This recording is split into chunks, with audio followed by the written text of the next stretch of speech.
ठीक है, तो आज हम पढ़ेंगे राजभाषा नियम 1976। ठीक, इसका पूरा नाम क्या है? राजभाषा संघ के शासकीय प्रयोजनों के लिए प्रयोग नियम 1976।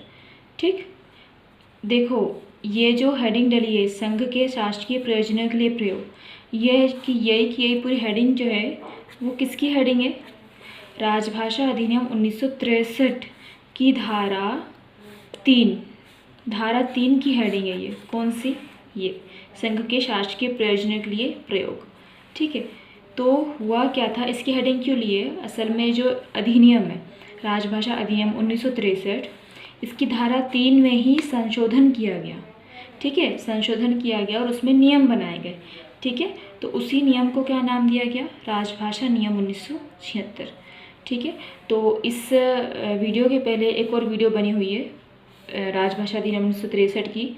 अगर आपने वो नहीं देखी है तो आप पहले उसको देखिए, क्योंकि जब तक आप उसको नहीं समझोगे आपको ये वीडियो समझ में नहीं आएगी। ठीक है, हाँ, तो कहाँ थे हम? ठीक है, तो ये उसका नाम हो गया।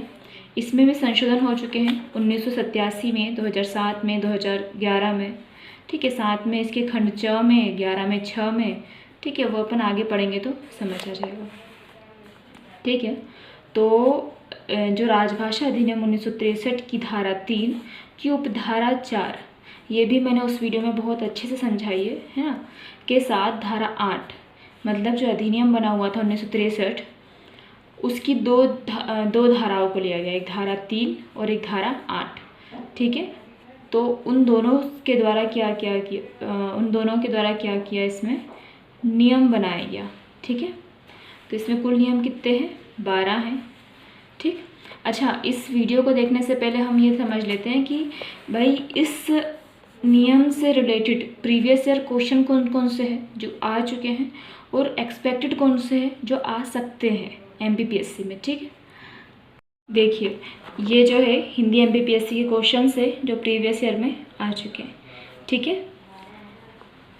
तो पहला क्वेश्चन ये आया था, राजभाषा अधिनियम 1976 का उल्लेख करो, जो हम पढ़ने वाले हैं। ठीक है, तो ये जो मैं आपको लाइन बताई थी 1963 वाली, तो वही चीज़ इसमें आएगी, लिखना पड़ेगा आपको।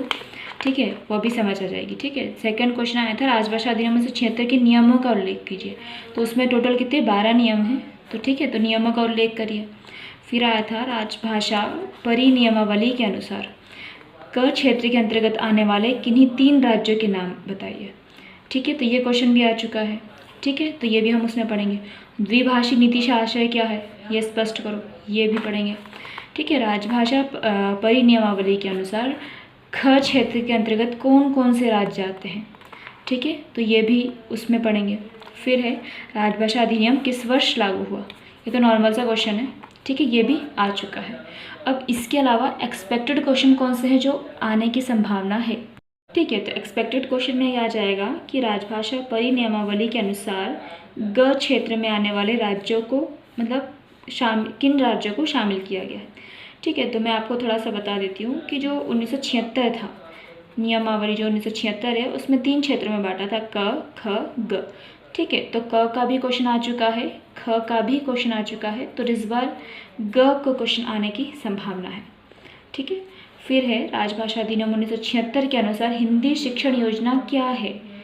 ठीक है, ये भी अपन को इस अधिनियम में ही पता चलेगा।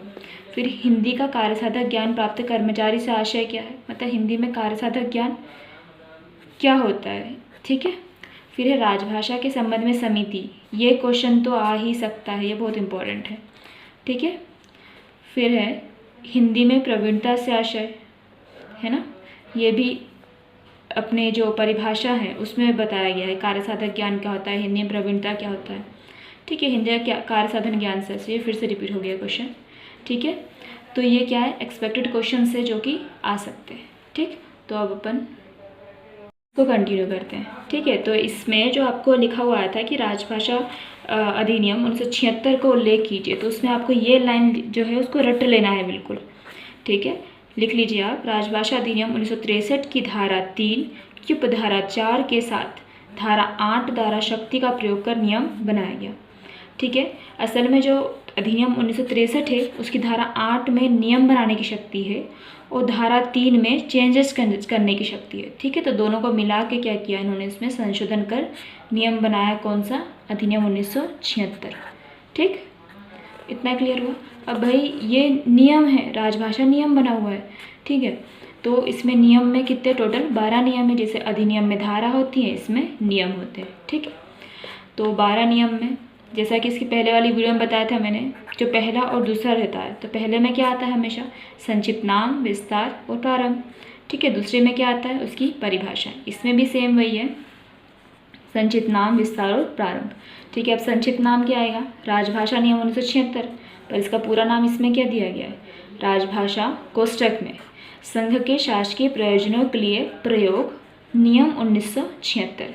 ठीक है, अब विस्तार, ये क्वेश्चन भी बहुत ज़रूरी है, क्योंकि देखिए नॉर्मली विस्तार जो होता है जम्मू कश्मीर को छोड़कर लिया जाता है ना, परंतु इसमें तमिलनाडु को छोड़कर संपूर्ण भारत पर ये इसका विस्तार है। ठीक है, और प्रारंभ कब हुआ? जब राजपत्र में प्रकाशित हो जाए उस टाइम प्रवर्तन में आ जाएगा। ठीक, देखिए, और इसमें सबसे ज़्यादा इम्पोर्टेंट क्या है? इसकी परिभाषाएं, क्योंकि वो परिभाषाएं हैं जिसके क्वेश्चंस बनेंगे आपके। ठीक है, तो देखो इसकी मैं आपको बताती चलूँगी कि किस किस से रिलेटेड क्वेश्चन क्या बन सकते हैं। ठीक है, तो इसका परिभाषा में ए में दिया हुआ है अधिनियम। ठीक है, अपन इंग्लिश में चलेंगे ABCD के इसमें, आप चाहे तो क ख ग लिख सकते हैं। ठीक है, तो पहले में दिया है अधिनियम, तो ये अधिनियम से अभिप्रेत क्या है? राजभाषा अधिनियम 1963, क्योंकि उसी में संशोधन किया गया है ना। ठीक है, फिर है B, केंद्र सरकार के क्या कार्यालय। बी में केंद्र सरकार के कार्यालय से अभिप्रेत है। अब केंद्र सरकार के कार्यालय के अंतर्गत क्या क्या आ जाएगा? केंद्र सरकार के मंत्रालय, विभाग, कार्यालय। ठीक है, या फिर केंद्र सरकार के आयोग, समिति, अधिकरण, या केंद्र सरकार के नियंत्रण में निगम या कंपनी। ठीक है, इसको सब पार्ट में बांटा गया है। अब पर ऐसा है कि ये क्वेश्चन नहीं आने वाला है। ठीक है, तो इसको बस अपन नॉर्मली समझ लेते हैं। ठीक है, क्योंकि अपन को परिभाषाएं लिखने के लिए आएंगी सिर्फ। ठीक है, सी में दिया हुआ है कर्मचारी, तो केंद्र सरकार में नियोजित जो भी व्यक्ति है वो कर्मचारी के अंतर्गत आएगा। ठीक है, फिर अधिसूचित कार्यालय, ये क्वेश्चन आ सकता है कि अधिसूचित कार्यालय इस नियमावली के अनुसार क्या होता है। ठीक है, तो नियम 10 के अधीन अभिप्रेत है, तो नियम 10 जो अपन इसका नियम 10वां पढ़ेंगे उसमें अपन को समझ में आएगा कि भाई अधिसूचित कार्यालय कौन से होते हैं और उसका अधिसूचित कौन करता है। ठीक है, नॉर्मली अगर बताऊँ ना, तो जिसमें 80% कर्मचारी जो हैं वो इनकी एक लैंग्वेज बन जाती है, या वो हिंदी हो या इंग्लिश हो, तो वो उसको उससे नोटिफाइड कर देते हैं। तो उसमें कार्य जैसे 80% कर्मचारी हिंदी हैं। ठीक है, तो उस कार्यालय को हिंदी अधिसूचित कार्यालय घोषित कर दिया जाता है। ठीक है, तो फिर क्या हो जाता है, वहाँ पे हिंदी का ही प्रयोग किया जाता है। फिर है ई में हिंदी में प्रवीणता, ये क्वेश्चन भी आ सकता है कि भाई हिंदी में प्रवीणता से आशय क्या है। अब ये भी क्या है, नियम 9 में वर्णित है।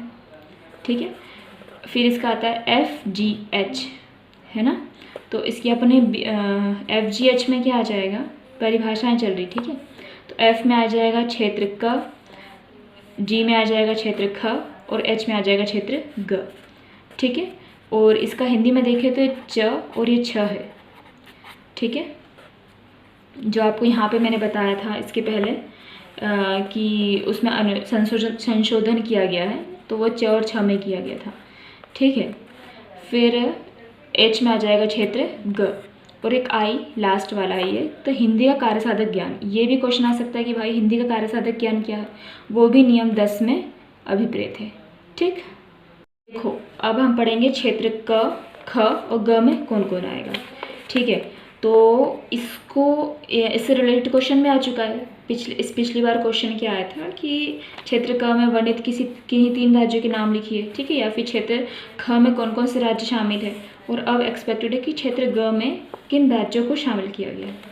ठीक है, तो क्षेत्र क में टोटल 11 राज्य शामिल है। ठीक है, इनको याद कैसे करना है, देखो मध्य प्रदेश, छत्तीसगढ़ आइट साइड के हो जाएंगे, मध्य प्रदेश, छत्तीसगढ़, हिमाचल प्रदेश, हरियाणा, हाथ से याद कर हिमाचल प्रदेश और हरियाणा। ठीक है, झारखंड, उत्तराखंड, ये खंड खंड वाले हो जाएंगे, और उत्तराखंड और उत्तर प्रदेश, ठीक है, ये उत्तरा वाले हो जाएंगे। ठीक है, बिहार, राजस्थान, ये दोनों बचा है, ये हार और ये राज। ठीक है, तो बिहार और राजस्थान, इसके अलावा सिर्फ 2 केंद्र शासित प्रदेश हैं, अंडमान निकोबार और एक दिल्ली। ठीक है, तो 11 हो जाएंगे। इसको फिर से रिपीट कर लेते। मध्य प्रदेश, छत्तीसगढ़, हिमाचल प्रदेश, हरियाणा, झारखंड, उत्तराखंड, उत्तर प्रदेश, बिहार, राजस्थान, अंडमान और निकोबार और एक दिल्ली। ठीक, अब क्षेत्र ख में कौन कौन से 6 राज्य हैं, इनको भी ऐसे याद कर लो। गुजरात, महाराष्ट्र, इनको साथ में कर लो। पंजाब, चंडीगढ़ साथ में कर लो। दमन, दीव और दादर, ये डीडी वालों को साथ में कर लो। ठीक है, क्योंकि 3 डी से आते हैं, एक डी दिल्ली तो कहाँ पे आ गया, क में आ गया, बचे 2 डीडी वाले, तो दमन, दीव और दादर नगर हवेली क्षेत्र ख में आएंगे। ठीक है, अब क्षेत्र ग में क्या आएगा, जो क्वेश्चन आ सकता है, तो क्षेत्र क व क्षेत्र ख से भिन्न राज्य या संघ राज्य क्षेत्र अब क्षेत्र ग के अंतर्गत आएंगे। ठीक, इतना क्लियर।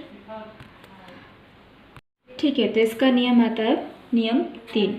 ठीक है, देखो नॉर्मली क्वेश्चन आएगा ना तो परिभाषा में से ही आएगा।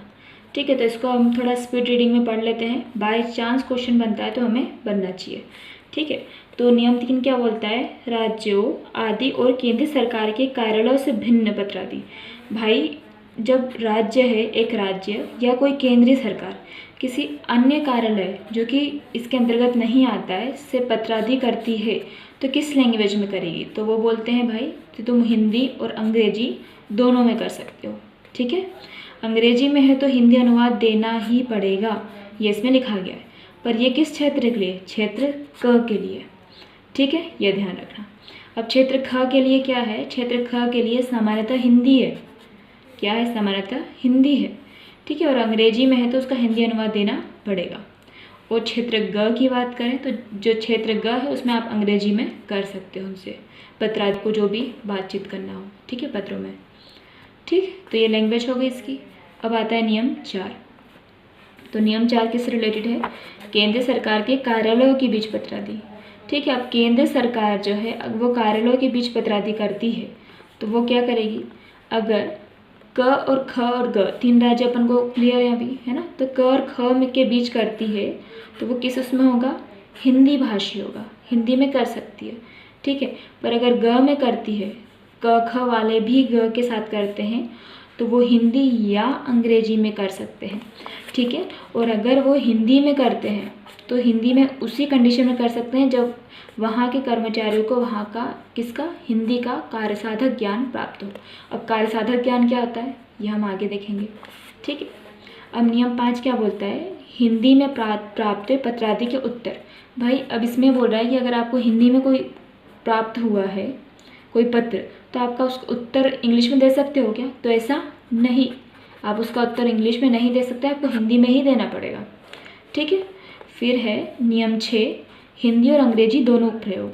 ठीक है, अब भाई जो 6 है, 6 में क्या आएगा, अधिकारी 6 की नहीं 6।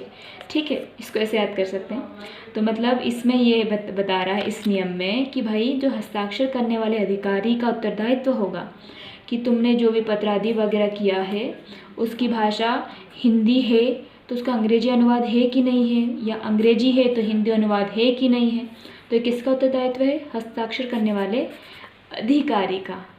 ठीक ठीक है, अब नियम 7 क्या बोलता है, आवेदन, अभ्यावेदन आदि, ये नियम 7 है। ठीक, अब भाई इसको सीधा सीधा ये बोल रहा है कि अगर हिंदी में आवेदन या अभ्यावेदन किया तो हिंदी में उत्तर दो, अंग्रेजी में कर रहा है तो अंग्रेजी में उत्तर दो। ठीक है, फिर है 8वां नियम क्या है, केंद्र सरकार के कर्तव्यों में केंद्र सरकार के कार्यालयों में टिप्पण।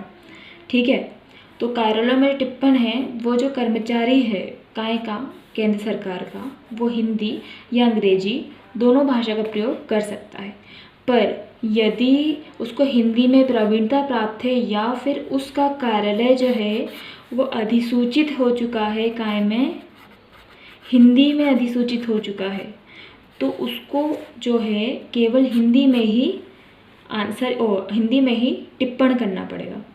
ठीक है, 9वां आएगा हिंदी में प्रवीणता, ये IMP है। क्यों IMP है, क्योंकि ये क्वेश्चन आ सकता है कि भाई हिंदी में प्रवीणता से आशय क्या है।